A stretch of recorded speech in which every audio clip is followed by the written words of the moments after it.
For our call to worship this morning, hear these words from Isaiah 60:1-3. Arise, Jerusalem, let your light shine for all to see. For the glory of the Lord rises to shine on you.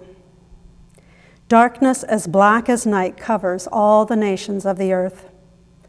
But the glory of the Lord rises and appears over you. All nations will come to your light. Mighty kings will come to see your radiance.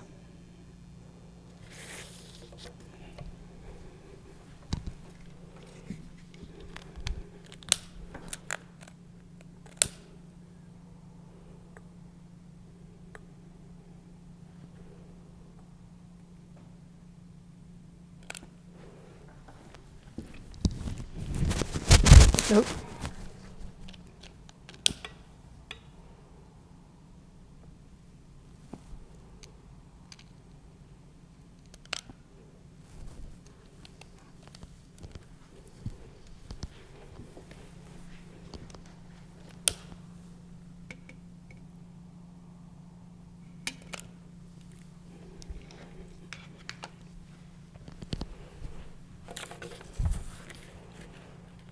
A hearty welcome to all who are watching this pre-recorded service, wherever and whenever you are watching. This, our first service of 2023.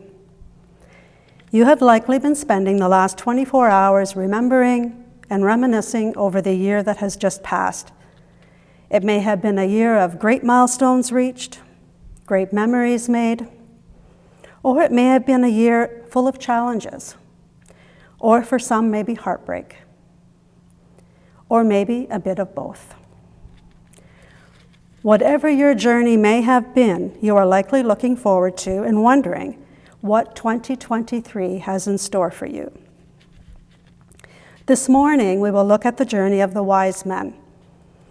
They traveled a long distance, not just to see the baby, but to see a newborn king, King of the Jews, the Messiah. They saw his star rise and followed this star. They were coming to worship and pay homage to him. I'm sure they traveled with anticipation of finding something amazing at the end of their journey. What could your journey look like in 2023? Are you anticipating something amazing? What could that something amazing look like? Might it surprise you? I invite you to pray with me. God, you are amazing and mysterious. You sent your Son to earth as a baby to reconcile all to you. The story did not unfold as the Jewish people had anticipated. And sometimes our journeys do not follow the path we may have planned. We often do not understand your ways. Our lives are made up of many journeys, and as we enter into a new year, we wonder what the year will bring. We invite you on our journey in 2023. We ask that you will walk with us, guide us, and help us recognize the big and the little things that make our journey and your plan for our lives. Amen. Now I have a message for the children. Shortly, we are going to have our children's time, and you're going to have an opportunity to participate. So while we're listening to the next song, what I would like you to do is go and find something that you can use as a drum. And if you can't find anything, don't worry. You can snap your fingers, you can clap your hands, stomp your feet, whatever you like. Anything so that you can keep the rhythm. So we'll see you shortly.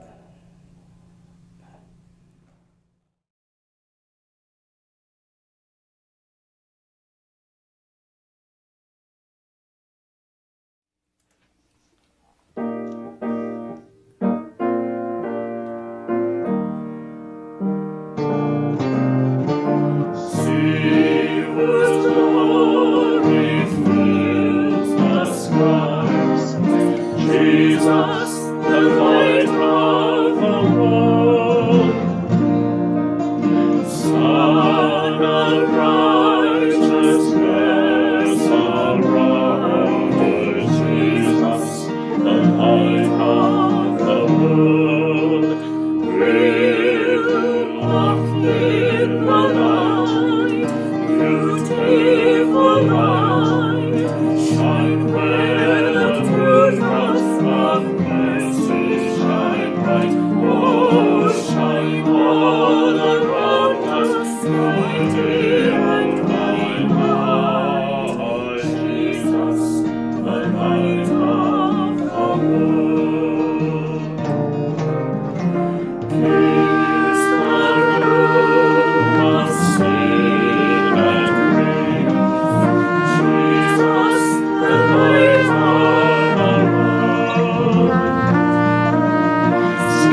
Hello out there, kids. How are you? I hope you had a wonderful Christmas. In our service today, we are going to be hearing about the wise men.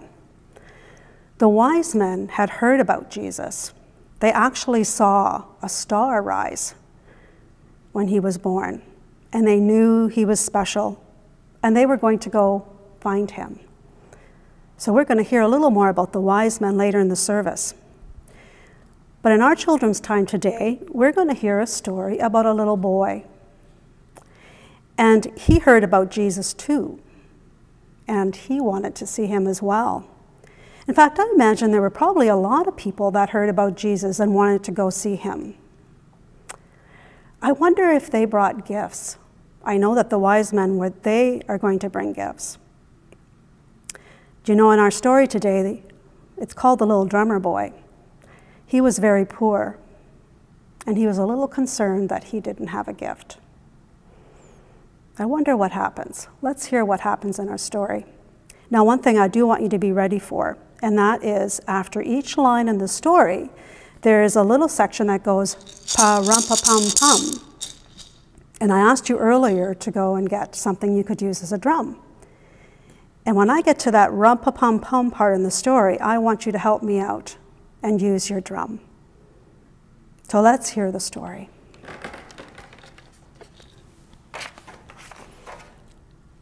Come, they told me, pa-rum-pa-pum-pum, our newborn king to see, pa-rum-pa-pum-pum.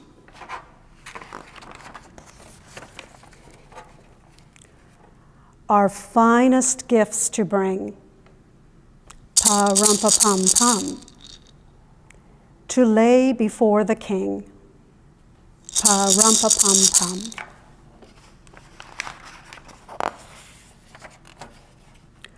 So, to honor him, pa-rum-pa-pum-pum, when we come, pa-rum-pa-pum-pum.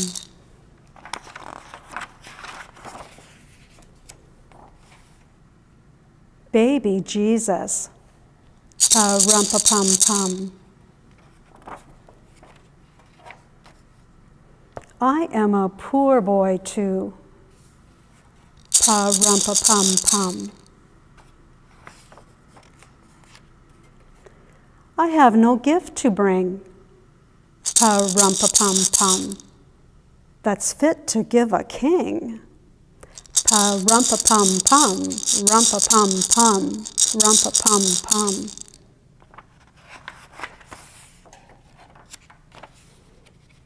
Shall I play for you, pa-rum-pa-pum-pum?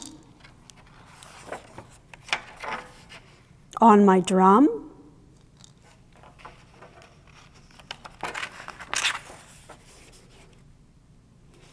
Mary nodded. Pa-rum-pa-pum-pum.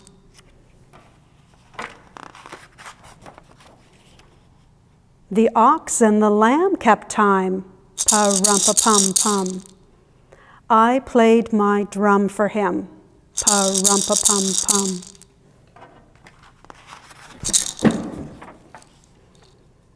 I played my best for him. Pa-rum-pa-pum-pum, rum-pa-pum-pum, rum-pa-pum-pum.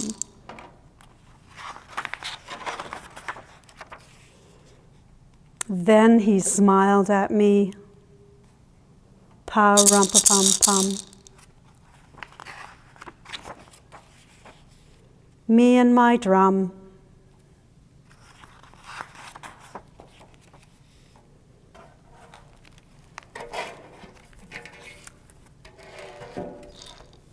So that story is actually a song too.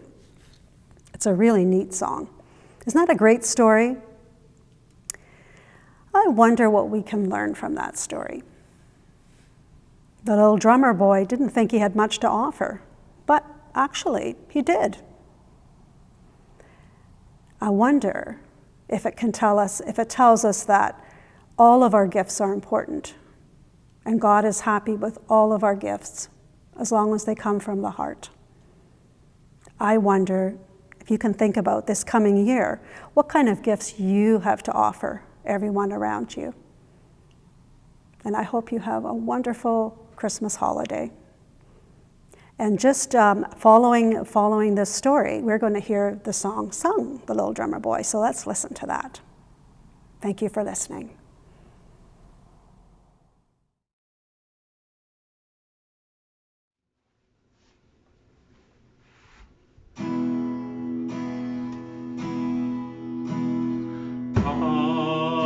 They told me, rum-pa-pum-pum,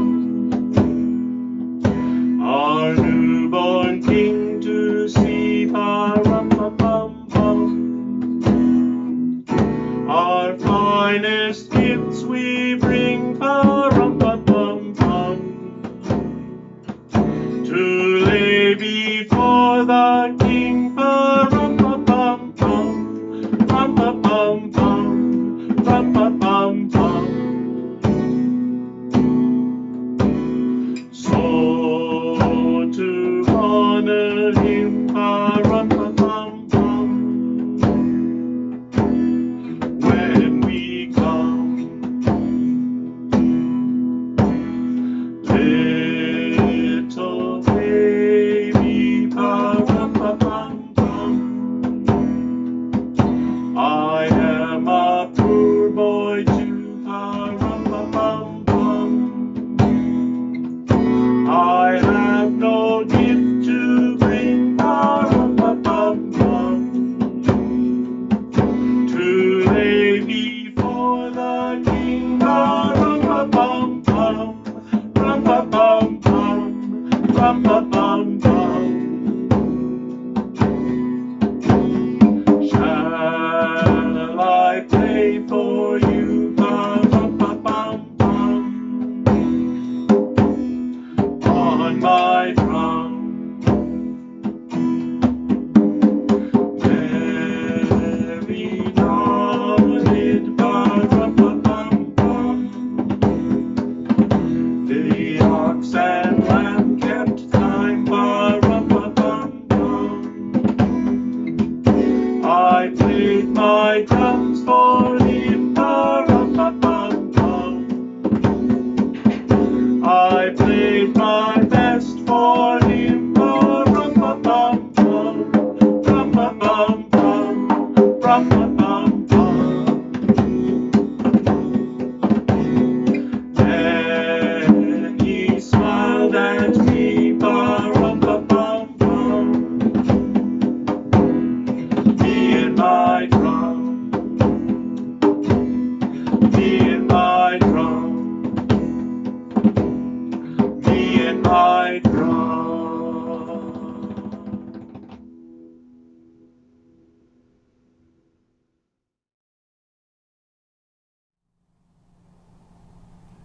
This morning's scripture comes from Matthew 2, 1-12. In the time of King Herod, after Jesus was born in Bethlehem of Judea, Magi from the east came to Jerusalem, asking, "Where is this child who has been born, King of the Jews? For we observed his star in the east, and have come to pay homage." When King Herod heard this, he was frightened, and all Jerusalem with him. And calling together all the chief priests and scribes of the people, he inquired of them where the Messiah was to be born. They told him, "In Bethlehem of Judea, for so it has been written by the prophet. And you, Bethlehem, in the land of Judah, are by no means least among the rulers of Judah. For from you shall come a ruler, who is to shepherd my people Israel." Then Herod secretly called for the Magi and learned from them the exact time when the star had appeared. Then he sent them to Bethlehem, saying, "Go and search diligently for the child, and when you have found him, bring me word, so I may also go and pay him homage."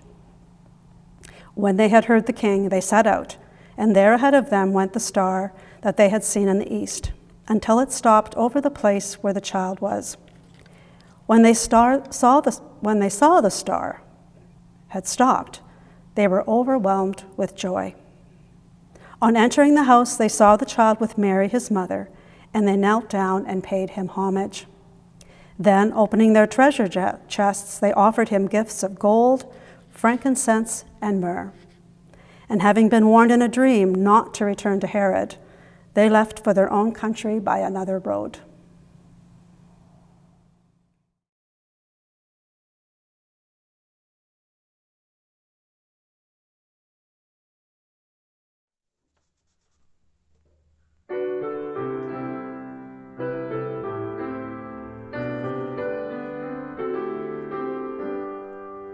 Solemn stillness, weary streets, strain to grasp the sound. In the quiet breeze an anthem over dark and thorny ground. Rocks and plains repeat the echo, slender flags and starlit morn. We are wonders, blessed wonders, singing joy to shepherds in the fields, watching in the night. We are mortals, we are bearers, searching for a perfect light. Hurry, hurry, sing the glory, bring the gold and bitter myrrh. Our carols, hallelujah, singing joy to the world. Joy to the world, joy to the world. We are wonders singing joy to the world. Crushing fears are met with joy, sorrow's curse is torn. Hear the music, bring your load down, and unbend your tired form.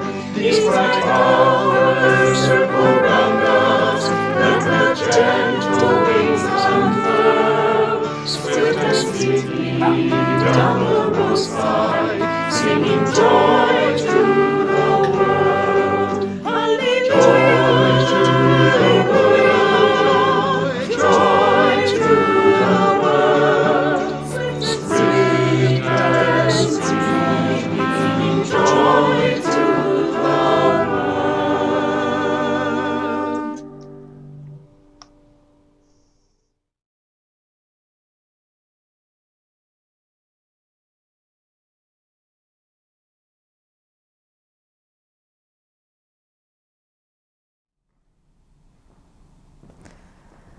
Arise, shine, for your light has come. Did any of you witness the sunrise this morning? What was it like in your corner of the world? Isaiah uses the image of the sunrise breaking over the horizon to describe the light and warmth of God's love washing over us once again. What a beautiful image. As predictable as the sunrise, God's love is there for us in each new day and in each new year. As this first day of 2023 dawns, we have the unique opportunity to worship together.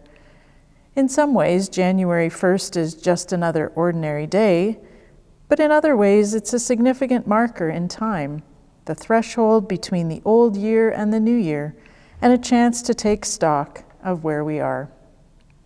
I'm not going to ask you to make any resolutions. Most of us can't keep those past the middle of January anyway. But I am going to invite you into a holy pause, some space and time to breathe and welcome the Spirit's presence. This is an opportunity to reflect on the journey we have taken with God this year and welcome God as our companion and guide for the year to come. For many years now, I have had a habit of reading back through my journals sometime in the last week of the calendar year. I make myself comfortable on the couch in front of the fire, maybe with some leftover Christmas treats, and spend probably a couple of hours reading what I have written in the last year. My journals are not day-to-day diaries. Mostly, I go to my journal when I have something to wrestle with, some issue or challenge or idea, some decision to make or a niggling frustration. Writing helps me make sense of things, explore things from different angles. I also go to my journal to capture joys, new insights, and some great quotes from somewhere, things I don't want to forget. And I might even write snippets for some of my poetry or maybe a sermon seed. A wise spiritual friend recommended this yearly journal reading practice. It's actually a version of the Consciousness Examined prayer, an ancient prayer practice that comes to us from the Jesuits. And it's most often used as a way to pray and reflect at the end of a day, but it can also be used at the end of a week, or a month, or a year, or even a lifetime. It's a prayer practice that simply assumes that all of life is either movement toward God or movement away from God. It's a way to intentionally look for God in our day, to make a habit of noticing where and when God shows up, and over time to discern the way that God leads and guides us.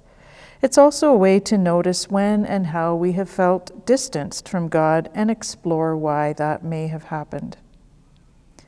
So, as I prepare to reread my year-long journal ramblings, I intentionally try to invite God into the practice from the beginning. And as I reread, I mostly notice the highs and lows of the year, how the experiences of the year have their ups and downs. I try to look for common threads and themes and also for surprising things. Ideally, I look for growth and movement in my life, but often I notice the stuck places, the things that keep coming up over and over again, the things that didn't get resolved, maybe the things that I've been avoiding dealing with. Overall, I'm looking for the presence and activity and leading of God's Spirit. Sometimes it's only in this kind of looking back, this hindsight, that we notice the movement and leading of God's Spirit in our lives. And once I've done my reading, then I journal again, a kind of year-end summary about all my observations and any aha moments. Then I close the practice with prayer. I give thanks for the experiences through the year when God was particularly close. I also try to give over to God what has been difficult in the past year, what is not healed or resolved, and I try to release into God's care loved ones and their journeys. I pray for wisdom and guidance in those areas where I still struggle. And finally, I invite God to be present with me in the new year, whatever is to come. And maybe God nudges me toward a growth edge for the new year. Even if you don't keep a journal or a diary, you can still do this kind of yearly reflection. You could look back through the calendar or day planner to see how you've used your time. You can simply look back through each month of the year and recall the highlights and the challenges. You could look back through your bank statements to see how you've used your resources. You could look back through the pictures you have taken this year. You could look back through your posts on social media this year. Some people like to give the year a title or a name, or choose a word or a phrase that best describes the year that was. Today I invite you into this kind of a prayer practice. You may even want to have a pen and paper handy to jot down some of the questions so that you can come back to them again at another time. And of course, you can always access the sermon again online if you want to go back to it. The story of the Magi's journey to Bethlehem, following a star in search of a new king, will guide us. The lens of that story will help us look at our own journey this past year. The story of the Magi, as told in Matthew's Gospel, divides nicely into 4 scenes, and as we recall each of the 4 scenes, I'll offer some thoughts and questions for reflection, and some brief pauses. So scene 1, Magi from the east arrive in Jerusalem. As is often the case with biblical stories, this one is short on details. The sight of a rising star compelled these Magi, astrologers from the east, to set out on this quest, convinced they would find a newborn king at the end of their journey. But not much is said of the journey itself.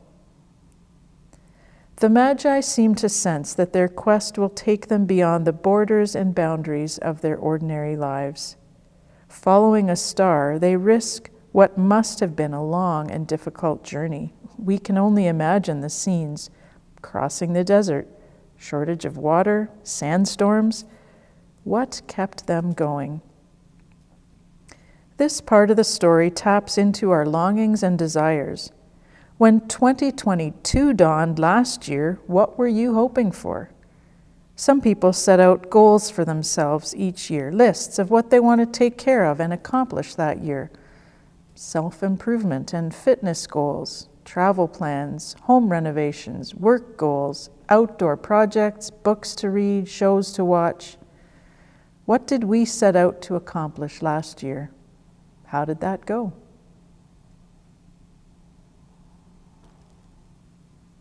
This part of the story also asks us to reflect on who or what motivates and guides us. So here are some more questions for us to ponder. What were the guiding lights on our journey this year? Whose wisdom did we seek? And where did we place our hope and trust?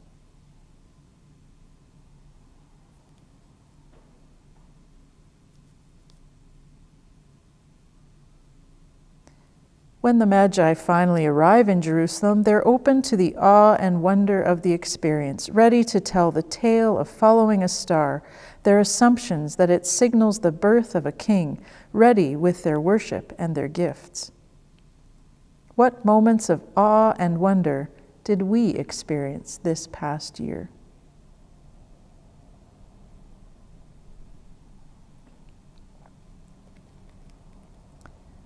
Scene 2, Herod confers with the experts. It must have created quite a stir when these strange travelers showed up in Jerusalem with such confident assumptions about a newborn king. When Herod hears the story from the Magi, he's deeply disturbed, along with everyone in Jerusalem. More than a little paranoid, Herod confers with the experts, the leading priests and teachers of Jewish religious law. It seems he knows something of their ancient prophecies, and so he asks, where is the Messiah supposed to be born? Bethlehem is the answer, the lowly town, the unexpected place, but it does have a link to David, the shepherd who became king. This part of the story speaks to the disruptions that change and upset life as we know it.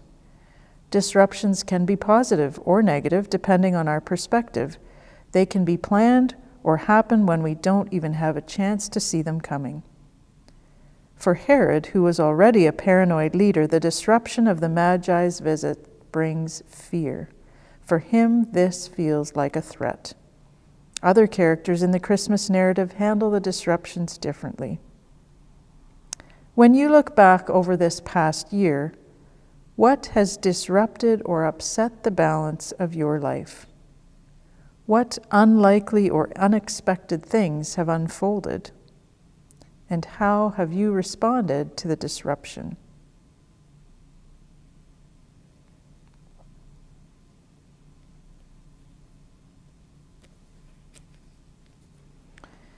Scene 3. Herod has a private meeting with the Magi. In this scene, Herod meets privately with the Magi. He gets them to disclose the time when the star first appeared. He fakes genuine interest in this child. He wants to meet this child and wants to worship him too, or so he says. He gives the Magi instructions to search carefully for the child and report back when they find him. This part of the story speaks directly to our fears. What role has fear played in our lives this past year? How did it affect us? And how have we responded to it?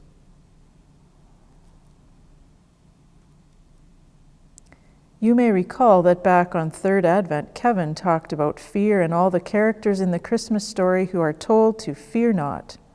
Turns out it's a common message throughout the Bible. 365 times, in fact, people are told to fear not, once for each day of the year. Kevin reminded us that the call to fear not doesn't eliminate our vulnerability, nor does it magically take us out of danger or difficulty, but it does come with a promise of God with us no matter what happens, a message of hope, strength, and comfort as we walk through times of fear. And Kevin also offered us a line from Jess Erb, who says, in the context of her work as a therapist, she reframes the biblical call to fear not by saying rather, let us embark on a fearful journey together. So, how was God present with us, and how were others present to us on the fearful parts of our journey this year?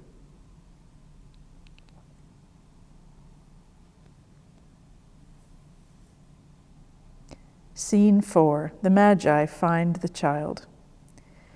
In this scene, the star guides the Magi from Jerusalem to Bethlehem, to the place where the child was. The Magi are overjoyed. They find the child with his mother Mary and bow down and worship him. They offer gifts from their treasure chests. Their quest is accomplished, their search complete, their longing fulfilled. Here in the child of Bethlehem, these strangers from another land, these outsiders recognize the Messiah and respond with overflowing joy. They are drawn into the universal welcome that lies at the heart of this biblical story. This part of the story speaks to our encounters with God, our experiences of overflowing joy. Have you ever been on a journey, a quest, a climb that was difficult and challenging?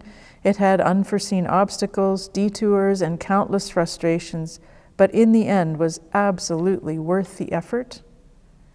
Our spiritual journeys have those moments of pure joy and delight, moments of wonder and awe, moments of deep connection, full comfort, when our senses are fully attuned and our hearts are open and ready to receive. How and when have we encountered God this year? How did we recognize God? And when were we touched by the love of God?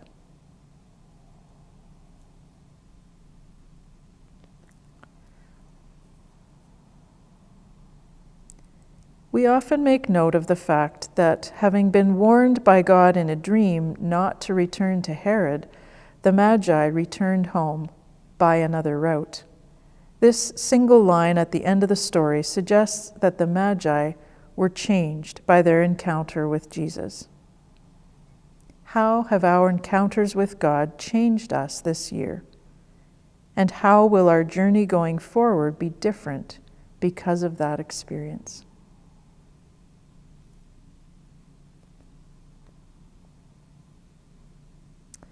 Looking ahead to next year, we cannot know the journey fully. If we did, we might not start out. We can't predict exactly what will happen, nor how we will respond when it does. But Isaiah's words still ring in our ears. Arise, shine, For your light has come, and the glory of God has risen upon you.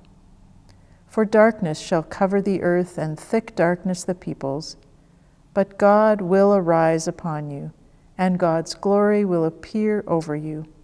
Nations shall come to your light, and kings to the brightness of your dawn.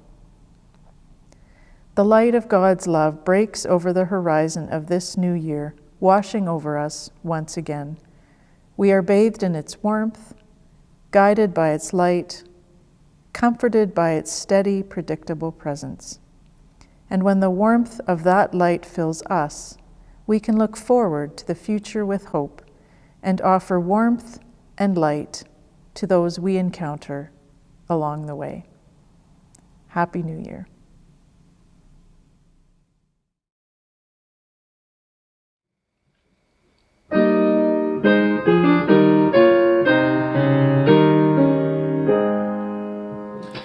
Let there be light, Lord God of hosts. Let there be wisdom on the earth. Let broad humanity have birth. Let there be deeds instead of boasts.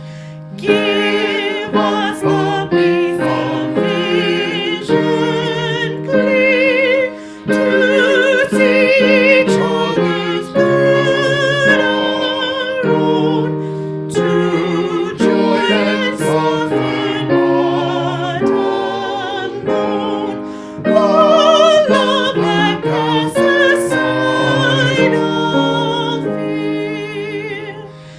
Let war and waste of warfare cease, that useful labor yet may build its homes with love and laughter filled. God, give your wayward children peace.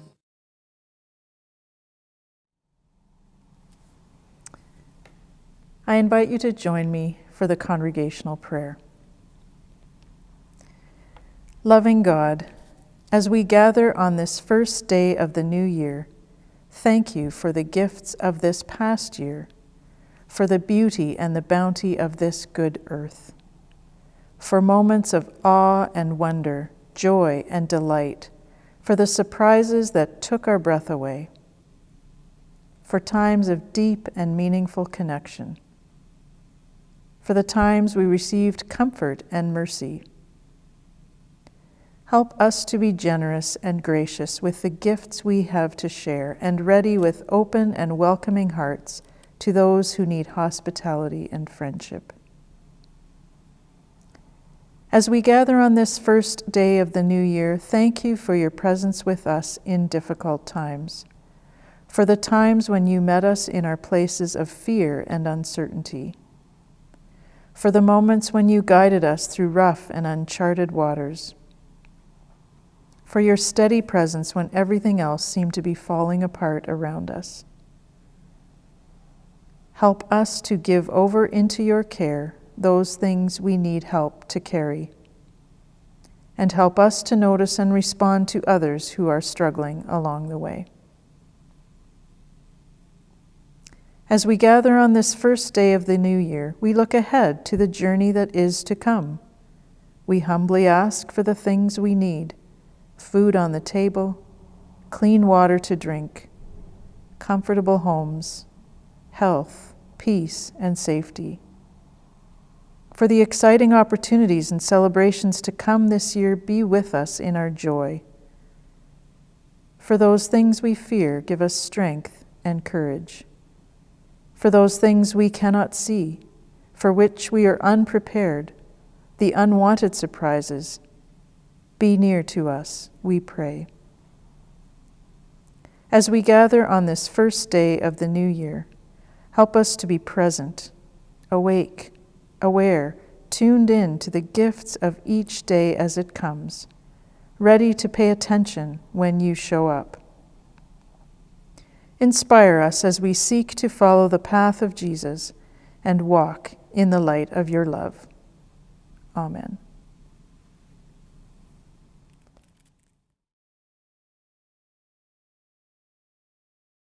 O beautiful star of Bethlehem, shining afar through shadows dim, giving a light for those who long have gone, and guiding the wise men on their way unto the place where Jesus lay. Beautiful star of Bethlehem, shine on, shine on. Oh, beautiful star, star of Bethlehem, shine upon us until the glory dawn. Oh, give us thy light to light the way into the land of perfect day. Beautiful star of Bethlehem, shine on, shine on. Oh, beautiful star, the hope of light, guiding the pilgrim through the night, over the mountain till the break of dawn, and into the light of perfect day, it will give out a lovely ray. Beautiful star of Bethlehem, shine on, shine on. Oh, beautiful star, star of Bethlehem, shine upon us until the glory dawn. Oh, give us thy light to light the way into the land of perfect day. Beautiful star of Bethlehem, shine on, shine on. Oh, beautiful star, the hope of rest for the redeemed, the good and blessed. Yonder in glory when the crown is won. For Jesus is now that star divine, brighter and brighter he will shine. Beautiful star of Bethlehem, shine on, shine on. Oh, beautiful star, star of Bethlehem, shine upon us until the glory dawn. Oh, give us thy light to light the way into the land of perfect day. Beautiful star of Bethlehem, shine on, shine on. Oh, beautiful star, star of Bethlehem, shine upon us until the glory dawn. Oh, give us thy light to light the way into the land of perfect day. Beautiful star of Bethlehem, shine on, shine on.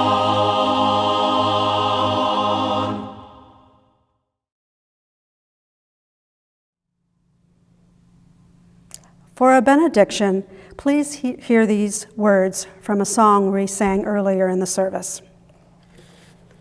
See whose glory fills the skies, Jesus, light of the world. Visit then this soul of mine, Jesus, light of the world. We'll walk in the light, beautiful light. Oh, shine all around us by day and night, Jesus, light of the world.